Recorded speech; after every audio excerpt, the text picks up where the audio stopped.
Kami bersyukur kehadirat-Mu Bapa yang baik, Bapa yang sangat baik. Kami mengucap syukur oleh perkenan dan kemurahan-Mu. Engkau menopang kami sampai hari ini. Amin. Dan kami siap untuk diberkati melalui firman-Mu sebentar ya Tuhan. Terima kasih, karuniakanlah kepada kami hikmat, sehingga kami bisa menangkap seluruh kebenaran firman-Mu secara utuh dan jelas. Dan kami akan melakukan firman-Mu, dan Engkau akan melakukan bagian-Mu, memberkati kehidupan kami untuk hormat kemuliaan bagi nama-Mu saja. Dalam nama Tuhan Yesus kami terima berkat firman-Mu itu. Haleluya. Amin. Amin. Puji Tuhan. Bapak Ibu, salam. Shalom. Tadi Pak Jerry sudah mengenalkan saya, tapi saya rasa sebagian besar Bapak Ibu sudah mengenal saya kan beberapa kali saya melayani tempat yang lama. Tema yang diberikan kepada saya yaitu berkat perjanjian, yang terambil dalam Kejadian pasal 12 ayat 1 sampai ayat yang ketiga. Saya bacakan untuk Bapak sekalian. Berfirmanlah Tuhan kepada Abram, pergilah dari negerimu dan dari sanak saudaramu dan dari rumah bapamu ini ke negeri yang akan kutunjukkan kepadamu. Aku akan membuat engkau menjadi bangsa yang besar dan memberkati engkau serta membuat namamu masuk, dan engkau akan menjadi berkat. Aku akan memberkati orang-orang yang memberkati engkau dan mengutuk orang-orang yang mengutuk engkau. Dan olehmu semua kaum di muka bumi akan mendapat berkat. Puji Tuhan Bapak Ibu, ini kesempatan yang pertama saya bisa melayani tempat ini. Kalau kita memahami, mengerti tentang tema khotbah kita pada pagi ini tentang berkat perjanjian. Nah, saya mau tanya Bapak Ibu sekalian, ketika Bapak Ibu mendengar kata perjanjian, kira-kira apa yang ada dalam benak Bapak Ibu? Silakan. Jadi waktu Bapak Ibu mendengar kata perjanjian, kira-kira apa yang ada di sekitar perjanjian itu? Silakan. Apa Santi? Jadi waktu Bapak Ibu mendengar kata perjanjian, nah, kira-kira apa yang ada dalam benak Bapak Ibu? Apa saja? Kira-kira? Apa? Ikatan. Oke. Yang lain? Yang muda apa yang muda? Hah? Kesepakatan. Ya. Ikatan, persepakatan, apa lagi? Harus Apa? ditempati. Apa? Apa? Berfirman. Berfirman. Bukan. Konteksnya ini perjanjian. Kesepakatan, persetujuan, ikatan. Apa lagi? Perjanjian itu ada berapa pihak? Ya, minimal 2 pihak. Terus lagi, apa yang ada dalam perjanjian itu? Ya, berarti ketika kita bicara tentang perjanjian, ada isi. Apa isi dari perjanjian itu? Ya, itu yang akan kita bahas Bapak Ibu. Nah, saudara yang saya kasih dalam Tuhan Yesus Kristus, di sini adalah perjanjian antara Allah dan Abraham. Bukan Abraham berjanji kepada Allah, tapi Allah yang berjanji kepada Abraham. Nah, dalam perjanjian itu paling tidak jelas pihak pertama dan pihak kedua, ada juga tentang tanggung jawab dari perjanjian tadi, dan juga membahas tentang isi dari perjanjian. Saudara yang saya kasih dalam Tuhan Kristus, kalau kita melihat dari teks tadi, kira-kira siapa yang menjadi pihak pertama? Siapa? Ya.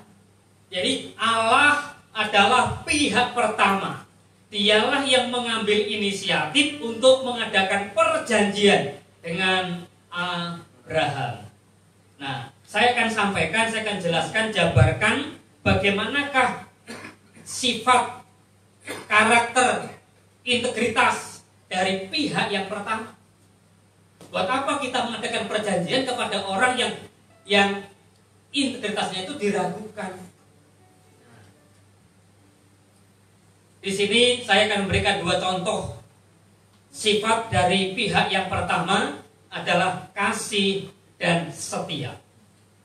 Jadi Allah itu adalah Allah yang kasih, sekaligus dia adalah Allah yang setia. Jadi kasih dan setia itulah yang mengikat perjanjian antara Allah dengan Abraham. Demikian pula kasih dan setia itulah yang harusnya menjadi tuntutan dari pihak pertama kepada pihak yang kedua, yaitu Abraham, dan termasuk Bapak Ibu Saudara sekalian. Sifat Allah yang pertama adalah kasih. Jadi dasar Allah mengadakan perjanjian dengan Abraham itu dasarnya semata-mata karena kasih.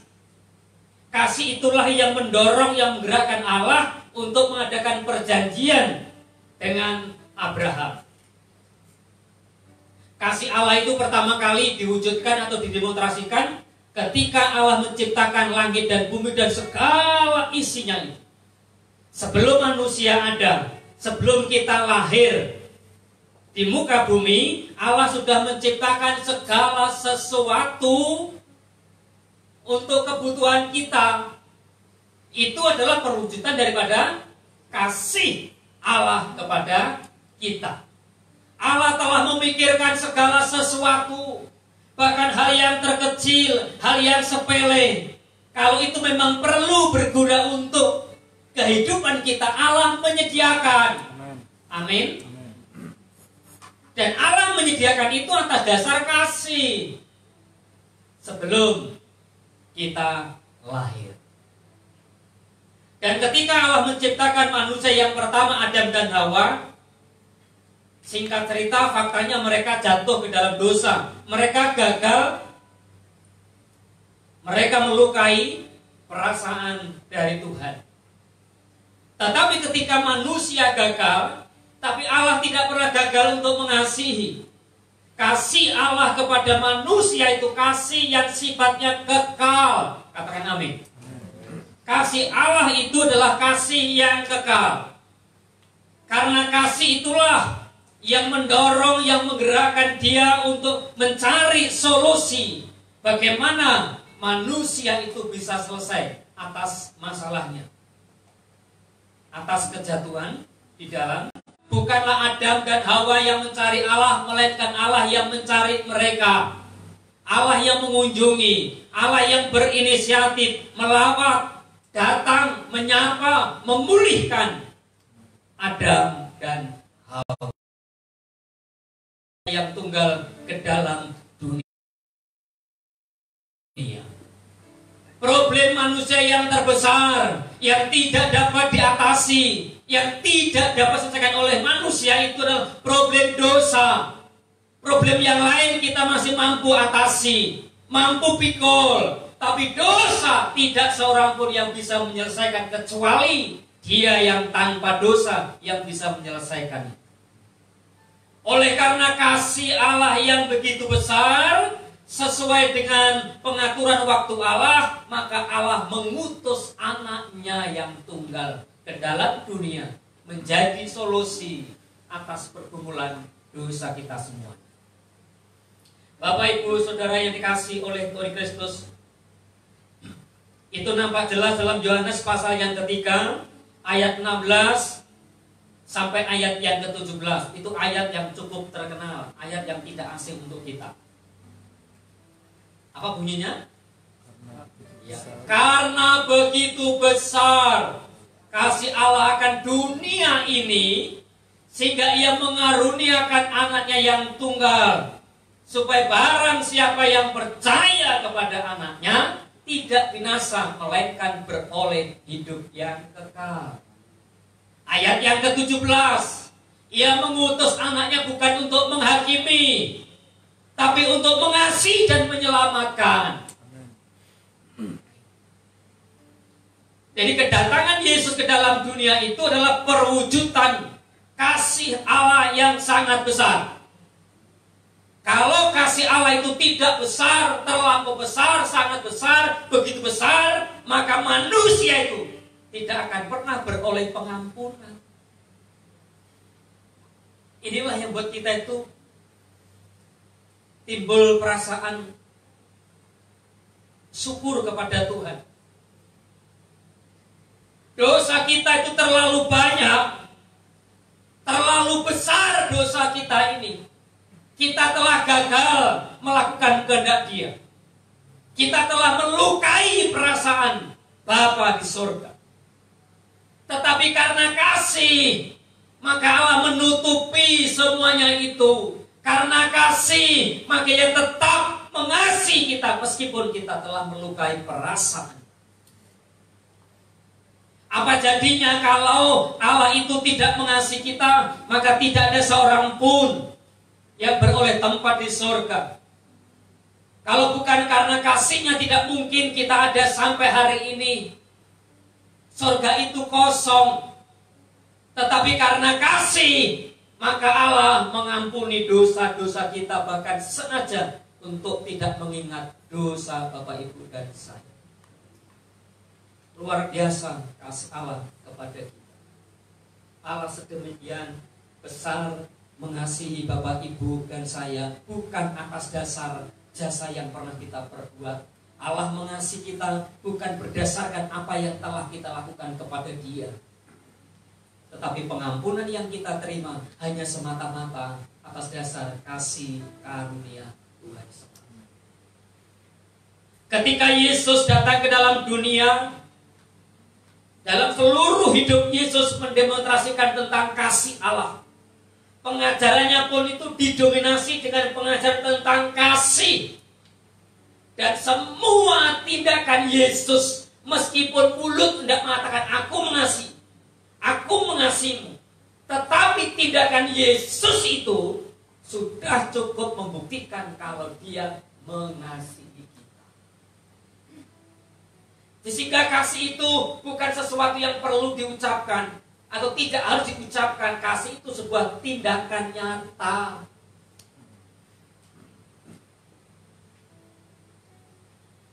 Dalam Markus pasal yang ke-10 ayat ke-45, Yesus mengatakan, anak manusia itu datang bukan untuk dilayani, melainkan untuk apa? Untuk melayani, bahkan untuk menyerahkan nyawanya menjadi tebusan bagi Bapak, Ibu, dan saya. Lalu Dia berikan ilustrasi tentang dirham yang hilang, ilustrasi tentang domba yang hilang. Dia mengatakan, demikianlah anak manusia datang ke dalam dunia untuk mencari dan menyelamatkan yang hilang. Jadi kita ini adalah seperti domba yang tanpa gembala. Manusia yang tersesat, manusia yang terhilang.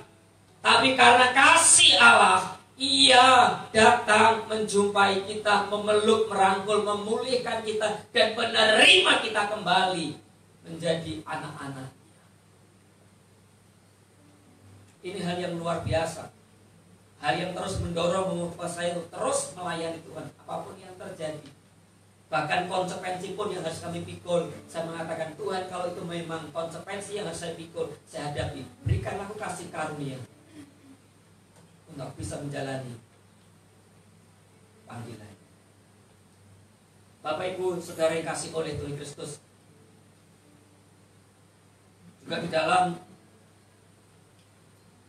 surat Rasul Yohanes 1 Yohanes pasal yang keempat ayat yang ke-10 dengan jelas bahwa bukan kita yang mengasihi Allah terlebih dahulu, tetapi Dialah yang terlebih dahulu mengasihi kita. Kalau Allah telah memberikan contoh, Dia adalah pribadi yang berinisiatif, tidak nunggu kita datang, tapi Dia datang lebih dulu.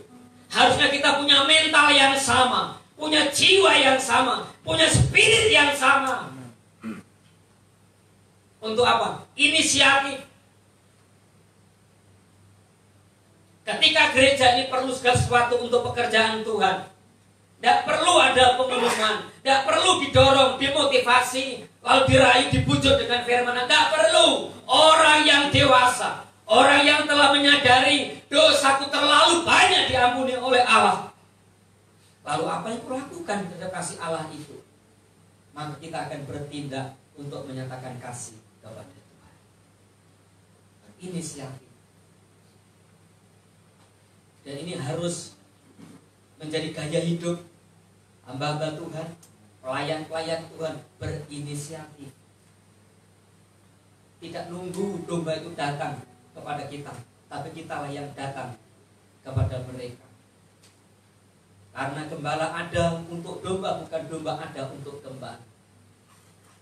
Karena itulah saya pun sampai hari ini punya prinsip, karena aku ada untuk domba, berarti kemanapun aku ada, pasti di situ ada domba.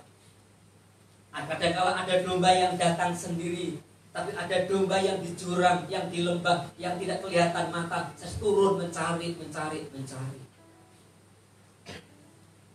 Sehingga saya tidak akan pernah takut tentang kehidupan, tentang kebutuhan. Karena aku tahu ketika aku menjalankan panggilan, maka berkat perjanjian itu menjadi milikku. Bapak, Ibu, Saudara yang saya kasih dalam Tuhan Yesus Kristus, sifat yang kedua adalah setia. Sifat kedua adalah setia. Allah tidak hanya kasih, tapi Dia setia terhadap perjanjiannya. Dalam Imamat pasal yang ke-26,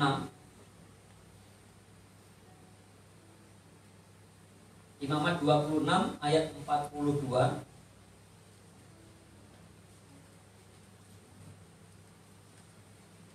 Saya bacakan.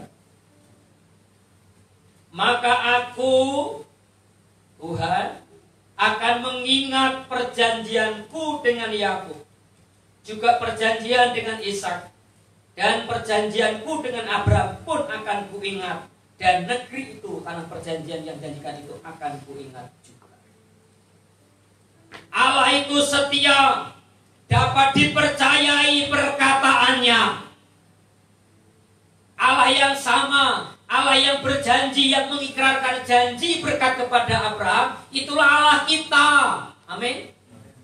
Dia yang memulai perjanjian, Dia yang mengikatkan janji kepada kita, dan Dia terikat dengan janji seumur hidup kita, bahkan selama-lamanya. Perjanjian itu diadakan antara Dia dan kita. Kesetiaan Allah itu sungguh terbukti karena Ia mengasihi umatnya, dan Dia dengan sabar menanti umatnya untuk berbalik, bertobat kembali. Berulang kali umat Israel mengkhianati Tuhan. Berulang kali umat Israel tidak tahu berbuat baik kepada Tuhan. Sehingga dalam Yesaya pasal 1 ayat yang ketiga, Nabi Yesaya memberikan sindiran dengan kata yang kasar, sarkasme. Lihat itu umatku, keledai itu ingat palungannya, lembu masih ingat palungannya, engkau tidak sama sekali. Apakah Allah kecewa? Tidak. Apakah Allah berhenti mengasihi? Tidak. Hebat pribadi Allah. Ini luar biasa. Terkadang kita menjumpai orang-orang yang demikian, orang-orang yang tidak tahu budi baik, tidak tahu balas jasa. Tapi ingat, segala sesuatu yang kita lakukan itu karena dan untuk kemuliaan Tuhan, maka kita tidak akan lemah ketika kita tidak mendapatkan ucapan terima kasih sama sekali. Segala sesuatu yang kita lakukan untuk seseorang demi Tuhan, maka kita tidak akan pernah mengungkit-ungkit jasa baiknya. Karena kita percaya segala jerih kita untuk Tuhan, bagi Tuhan tidak akan pernah sia-sia. Jadi pada waktu saya disakiti, bahkan saya pernah difitnah, pernah dijatuhkan, pernah diancam untuk di pengadilan. Tanya istri saya. Tidak mudah untuk mengampuni. Tapi ketika aku ingat bagaimana Allah telah menerimaku, bagaimana Dia tidak memperhitungkan segala kesalahan dan pelanggaran, ternyata kesalahan orang terhadap saya tidak sebanding dengan kesalahan saya terhadap Tuhan. Kalau Dia mengasihi aku, mengapa aku tidak mengasihi? Atas dasar kasih itulah saya belajar untuk melepaskan pengaruh. Bapak Ibu Saudara yang saya kasih dalam Tuhan Yesus Kristus, belajarlah menjadi orang-orang yang dapat dipercayai oleh Tuhan. Amin. Belajarlah menjadi umat yang tahu berterima kasih kepada Tuhan, karena kita sudah mengalami berkali-kali beribu-ribu kebaikan Tuhan dalam hidup kita. Saya kesaksian sedikit. Saya tanggal 1 Desember tahun 2020 mendapat berkat Tuhan. Sementara pelayanan selesai turun dari mimbar, tiba-tiba ulu hati saya itu nyeri, hanya sekian detik, lalu saya keringat dingin, terus saya dilarikan ke rumah sakit, dan singkat cerita, dokter menyatakan serangan jantung, ada penyempitan pembuluh darah yang bagian kanan. Saya di ICU kurang lebih 5 hari dalam kondisi yang kritis pada waktu itu. Saya tidak pernah mengeluh, saya tidak pernah meragukan kasih Allah, dan saya tidak pernah membangkitkan semua yang sudah saya lakukan untuk Tuhan, karena aku tahu aku lakukan itu karena kasihku kepadamu Tuhan. Saya tidak pernah berkata, Tuhan kurangku apa?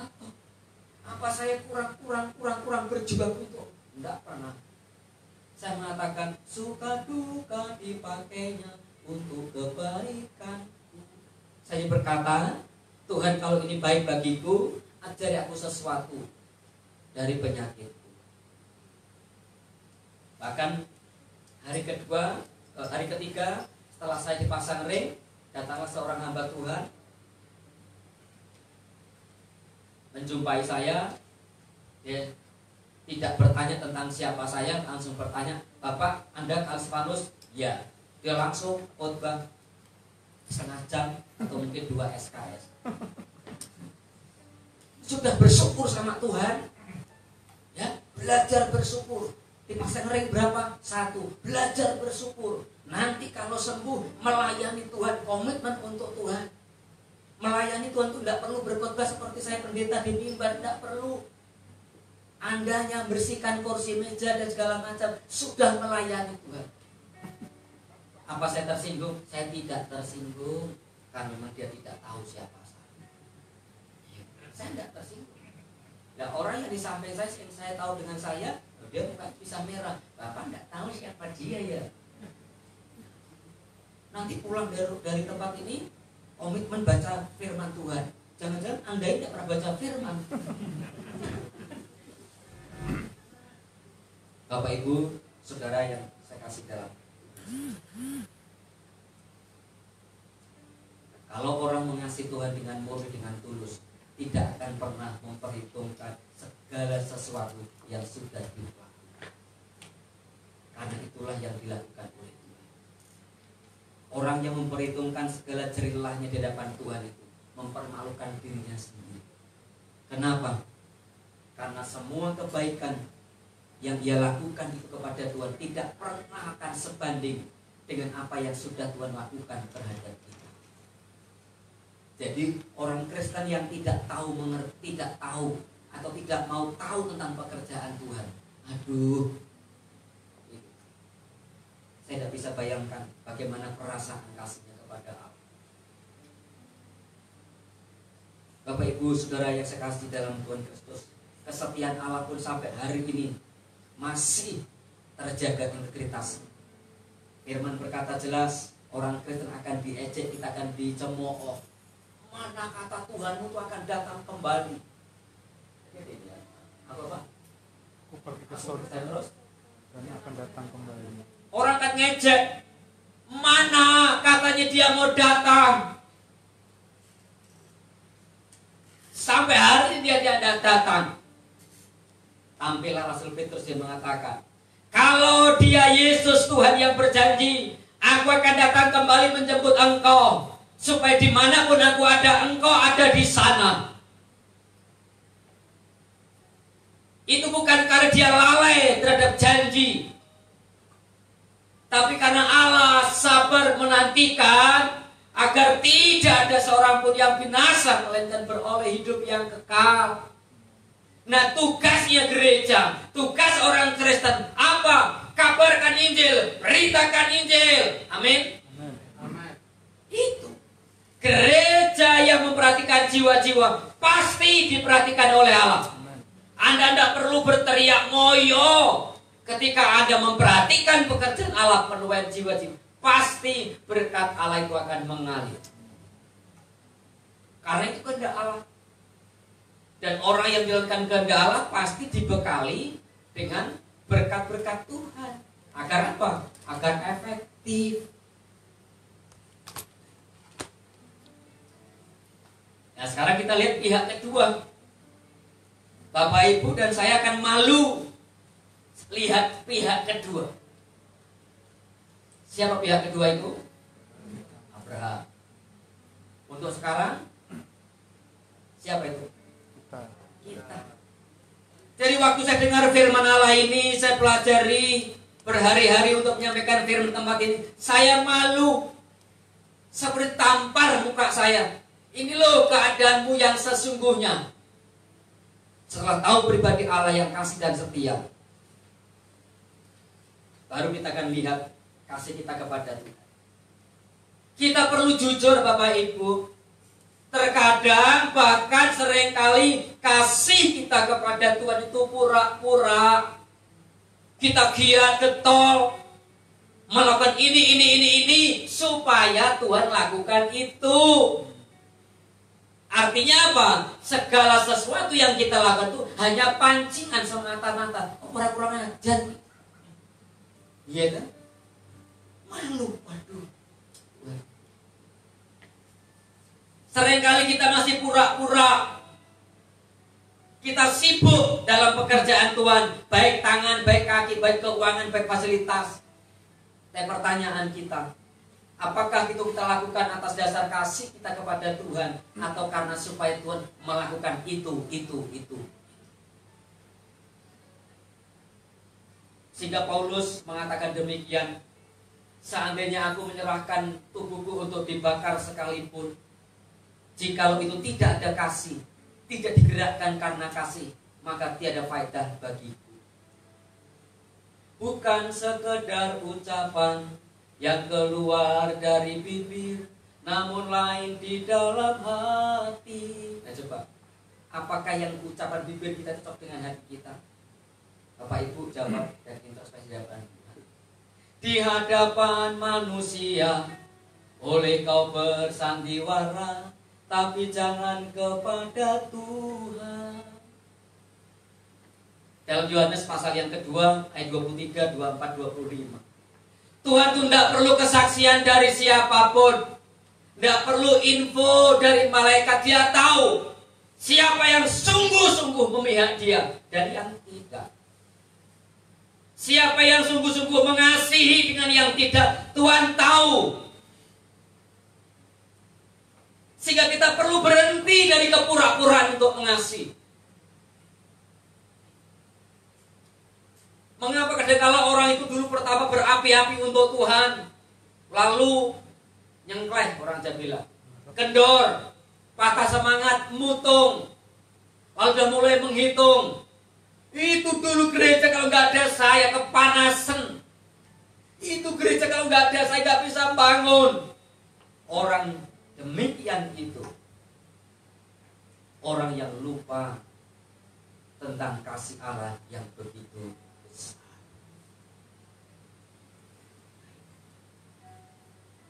Bapak Ibu, saudara yang saya kasih dalam Tuhan Yesus Kristus, tentang bagaimana Allah itu mengasihi manusia dengan kasih yang kekal, kasih yang begitu besar, yang tak terukur, yang tak terhingga. Tuhan Yesus memberikan perumpamaan atau gambaran kepada Simon orang Farisi. Simon, saya pakai istilah sama sekarang. Simon, ada orang yang berutang kepadamu, ada orang yang berutang kepada pelepas hutang, yang satu 10 juta, yang satu 1 M. Kira-kira dari antara dua orang itu mana yang paling banyak mengasihi kepada pelepas hutang? Ya tentu yang paling banyak. Lalu Yesus mengatakan, demikianlah kita. Orang yang merasa, bukan kenyataannya, orang yang merasa sedikit dikasih Tuhan, sedikit diampuni, sedikit juga berbuat kasih. Saya tantang Bapak Ibu sekalian, Allah telah mengasihi kita. Bukan kamu yang mencari aku, bukan kamu yang memilih aku, bukan kamu yang menyelamatkan, tetapi akulah yang datang untuk menyelamatkanmu. Jadi anugerah keselamatan itu harusnya menyadarkan kita, termotret dalam nurani dan pikiran kita, aku itu ada sampai hari ini karena perkenanan. Kalau kita mau hitung jasa kita tidak sebanding dengan apa yang Tuhan lakukan kepada kita. Kalau kita mau takar kebaikan kita, tidak akan pernah bisa melampaui kebaikan Tuhan terhadap kita. Oleh karena itu, orang Kristen yang dewasa, orang Kristen yang sadar, dosa itu banyak diampuni karena kasih. Kalau aku nanti bisa di langit baru, di bumi yang baru, di sorga, itu karena bukan jasaku, jasa Dia, Sang Anak Allah yang telah mati di atas kayu salib. Kalau Dia sedemikian rupa mengasihi aku, bahkan mencurahkan darah untuk aku, rela terhina untuk aku, lalu kenapa kita tidak rela rugi untuk pekerjaan Tuhan? Ini. Saya marah tersinggung kalau ada orang menyalahgunakan pekerjaan Tuhan hanya untuk mencari keuntungan. Maaf, karena kenyataan ada. Saya juga pernah jadi korban. Diundang sebuah gereja cukup besar di hotel yang berbintang. Ini hanya kumpulan dari beberapa orang kongsi. Nanti pendeta kasih persembahan sekian, sewa hotel sekian, sekian, kita masih untung selesai. Yang 2 berkat bukan pendeta, itu maaf kata ya, itu hanya pendeta sewaan. Suruh tampil saja diberkati. Bapak Ibu, ngeri. Ngeri. Bapak Ibu. Saudara yang kasih oleh Tuhan Kristus, pengampunan yang kita terima dari Allah itu pengampunan yang limpah dan pengampunan yang tanpa pamrih. Kalau demikian, harusnya kita punya jiwa yang sama, punya tekad yang sama, bahwa berguna bagi pekerjaan Tuhan itu harusnya dianggap sebagai sebuah kebutuhan. Jadi kalau orang dewasa itu melihat kebutuhan gereja itu menjadi kebutuhannya.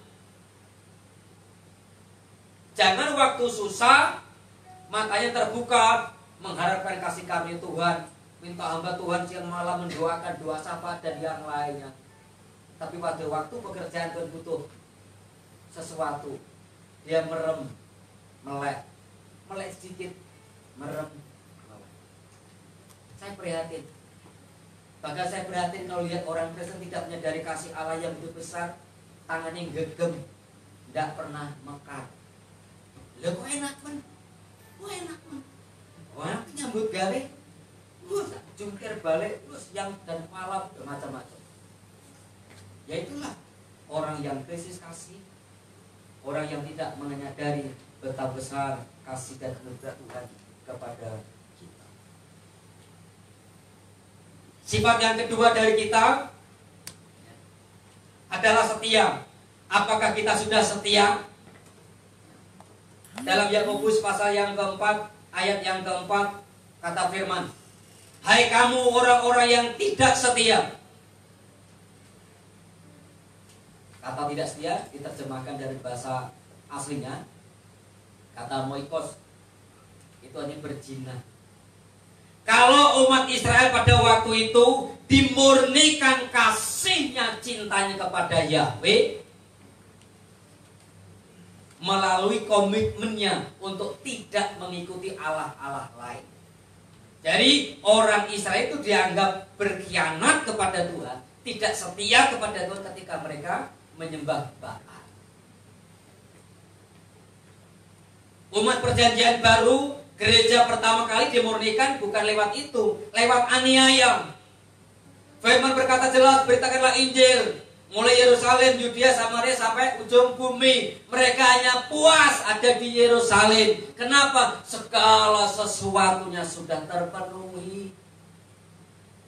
Lalu Allah goncang dengan penganiayaan fisik. Mereka tersebar ke seluruh dunia untuk memberitakan Injil. Itu gereja perdana. Lalu dengan kita bagaimana? Hampir-hampir kita tidak mengalami pemurnian iman kasih melalui aniaya secara fisik. Tapi Yakobus pasal 4 ayat yang keempat, 1 Yohanes pasal 2 ayat 15, 16 dan 17 dimurnikan oleh apa? Kecintaan, keterikatan dengan dunia. Kalau orang Kristen itu sudah mengingini dunia ini, melebihi keinginan kepada Tuhan, orang itu tidak akan pernah memiliki rasa lapar haus akan Tuhan yang benar. Itu berkhianat. Oke, nah sebelumnya saya mau bacakan dulu tentang perjanjian Abraham tadi. Kita lihat Galatia pasal 6 ayat 3 ayat Galatia 3 ayat 16. Ternyata berkat perjanjian Allah kepada Abraham itu merupakan simbol tentang berkat yang sesungguhnya. Galatia pasal 3 ayat 16. Adapun kepada Abraham diucapkan segala janji itu, dan kepada keturunannya, tidak dikatakan kepada keturunan-keturunannya, seolah-olah dimaksud banyak orang, tapi hanya satu orang. Dan kepada keturunanmu, yaitu apa? Kristus. Nah, perhatikan ini. Di dalam Kejadian pasal 12 tadi, itu ada kata yang sering diulang-ulang-ulang. Kata apa? Coba. Tadi, Kejadian 12 tadi, kata apa yang diulang-ulang? Kata berkat, mungkin lebih dari 4 atau 5 kali. Ternyata berkat yang Allah sediakan kepada kita ini jauh lebih besar daripada berkat yang pernah diberikan Allah kepada Abraham. Sehingga orientasi gereja itu bukan berkat itu, tapi Kristus. Ya. Orientasi gereja itu kiblatnya bukan lagi tanah Kanaan, melainkan apa? Kristus.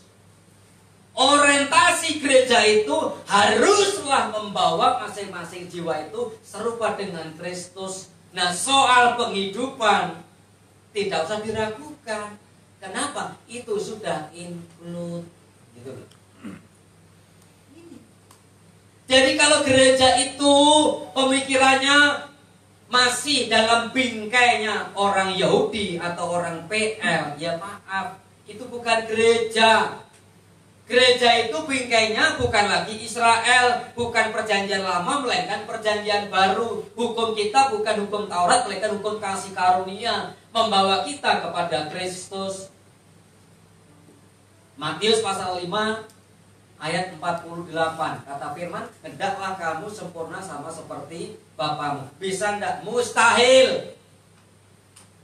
Tapi kalau mustahil, kenapa Allah berfirman? Ya, itu mustahil kalau bukan karena kasih karunia. Berarti kita harus mengejar target kita serupa seperti Kristus. Gereja yang orientasinya hanya menggembukkan diri, hanya urusannya mamon, pujian mamon, kesaksian mamon, firman mamon, tinggalkan.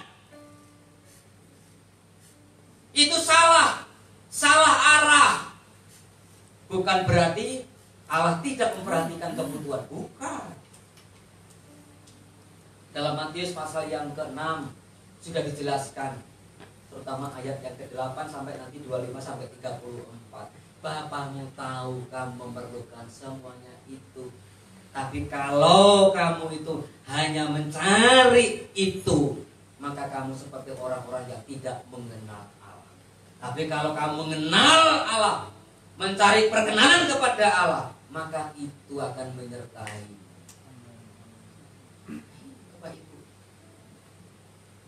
Jadi inilah yang perlu kita pahami bersama-sama,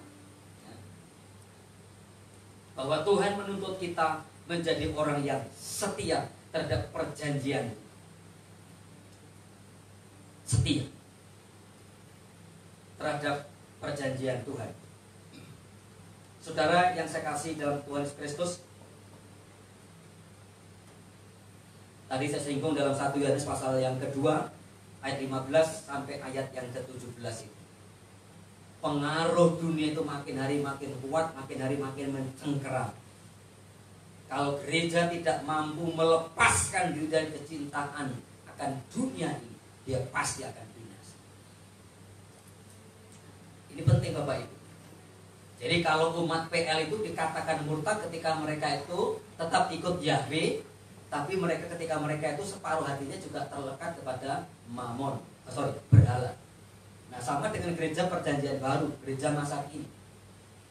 Orang dikatakan tidak setia, moikos, berzina atau melacurkan diri itu tidak harus pindah agama Kristen, bukan, masih Kristen, masih aktif di gereja. Tetapi ketika tidak mengenakan gaya hidup, filosofinya Yesus anak Allah, sama akan menyangkali imannya. Jadi inilah orientasi gereja, mempertumbuhkan orang, mengembangkan orang, memajukan orang untuk serupa segambar dengan Kristus, dan kelak ketika dia datang kita ada bersama-sama dengan dia. Inilah orientasi Bapak Ibu. Jangan sampai melenceng dari orientasi dan tujuan hidup kita yang sesungguhnya. Saudara yang saya kasih dalam Tuhan Kristus, hal itu bukan berarti saudara tidak boleh menginginkan segala sesuatu yang ada di dunia. Bukan, itu salah paham. Ya. Orang Kristen itu masih boleh menginginkan segala sesuatu yang ada di dunia ini, tapi dasarnya yang sudah berbeda. Kalau dulu dia mengejar apa yang orang lain miliki, aku juga bisa punya dengan harapan dan yang lainnya. Tapi sekarang dasarnya, aku ingin punya ini, punya ini, punya itu. Bagaimana aku bisa efektif terlibat dalam pekerjaan Tuhan. Jadi kiblatnya, arahnya, motifnya sudah berbeda. Aku menginginkan sesuatu itu, dasarnya hendak digunakan bagi Tuhan dan pekerjaan. Bapak Ibu, saudara yang kasih oleh Kristus, janganlah pernah ragu. Perjanjian berkat Abraham itu tetap menjadi milik kita, karena dia berkata perjanjian itu adalah perjanjian yang kekal. Pertanyaannya, kalau Allah kasih, menunjukkan kasih dan setia, apakah kita sungguh-sungguh mengasihi dia setulus hati? Apakah kita sudah menjadi orang-orang yang bisa dipercayai, bertanggung jawab dengan perjanjian Tuhan tersebut? Harapan saya Bapak Ibu, kita tidak perlu ngeklaim janji ini, janji sudah diberikan kepada kita. Ayo kita hidup berjalan dalam perjanjian berkat Tuhan. Dan berkat itu ternyata yang paling utama bukanlah berkat jasmani, melainkan Kristus itu sendiri. Amen. Jadi berbagai Bapak Ibu yang hari ini sudah menerima Kristus itu adalah juru selamat, itulah berkat kekayaan kita yang abadi, yang tidak pernah bisa digeser, dibeli, ditukar dengan apapun. Ketika Bapak Ibu sudah memiliki Kristus, maka Anda dan saya berani berkata, cukup bagiku. Tapi ketika Anda merasa belum cukup atas dunia ini, Anda akan kehilangan Kristus. Tapi kalau Anda mengatakan, Tuhan cukup bagiku, Yesus bagiku, maka Anda pasti akan menikmati yang namanya damai dan pemeliharaan Tuhan. Tuhan Yesus memberkati. Mari kita bangkit berdiri.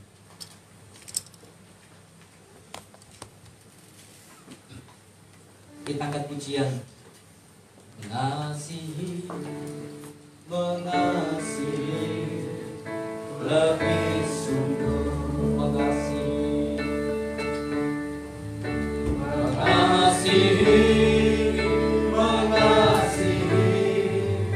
lebih sungguh. Karena Dia yang lebih dahulu mengasihi kita, dan kasih-Nya telah nyata kepada kita. Dia mengorbankan miliknya, bahkan dirinya yang korbankan, karena kasih-Nya kepada kita. Sekali lagi mari kita komitmen mengasihi Dia lebih sungguh.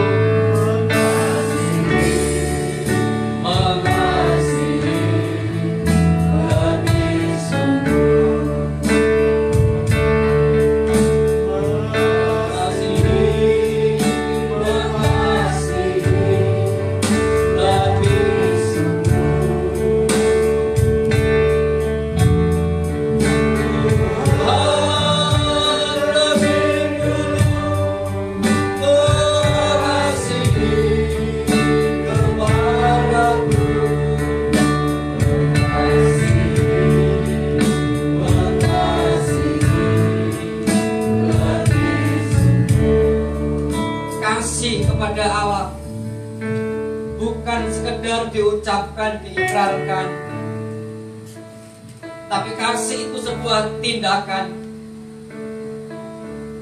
Mari kita buktikan kasih kita kepada Allah dengan tidak mengikuti gaya hidupnya orang-orang yang tidak mengenal Allah. Cara hidup kita, pola hidup kita, gaya hidup kita, bagaimana kita menjalani hidup ini, kita berbeda dengan orang-orang dunia, supaya Kristus yang hidup dalam hidup kita terlihat, terpancar, termanifestasi di sekitar lingkungan di mana Tuhan tempatkan kita. Bisnis, pekerjaan yang Tuhan percayakan kepada Bapak Ibu, disitulah Bapak Ibu dipanggil, ditempatkan menjadi surat terbuka Kristus, menjadi seorang evangelis, seorang pemberita Injil di situ. Itulah ladang misi saudara. Terima kasih atas firman-Mu Bapak. Terima kasih buat perjanjian berkat yang Kau berikan kepada kami. Ternyata berkat yang Kau janjikan kepada kami adalah berkat yang kekal, yaitu Kristus itu sendiri. Ketika kami memiliki Kristus, maka kami memiliki segala sesuatu. Menjadi orang-orang yang berbahagia di dunia ini. Segala kesusahan, kekurangan kami tidak akan pernah menggeser kasih kami kepada Kristus. Dan semua hal itu tidak akan pernah mengurangi kebahagiaan, sukacita, dan damai sejahtera yang Tuhan berikan kepada kami. Berkati seluruh jemaat RBC di tempat ini makin bertumbuh, makin berakar kuat, dan berbuah lebat bagi kemuliaan nama Tuhan. Dan biarlah dengan iman kami ikrarkan di hadapan-Mu ya Tuhan, tempat ini tidak akan pernah muat lagi. Tempat ini tidak akan pernah muat lagi. Tempat ini tidak akan pernah muat lagi. Kami perlu tempat yang lebih luas untuk menampung jiwa-jiwa. Dan Tuhan pakailah kami menjadi rekan kerja-Mu sesuai dengan kapasitas kami masing-masing. Di dalam nama Yesus kami ucap syukur dan terima berkat perjanjian ini. Haleluya. Amin. Berkati.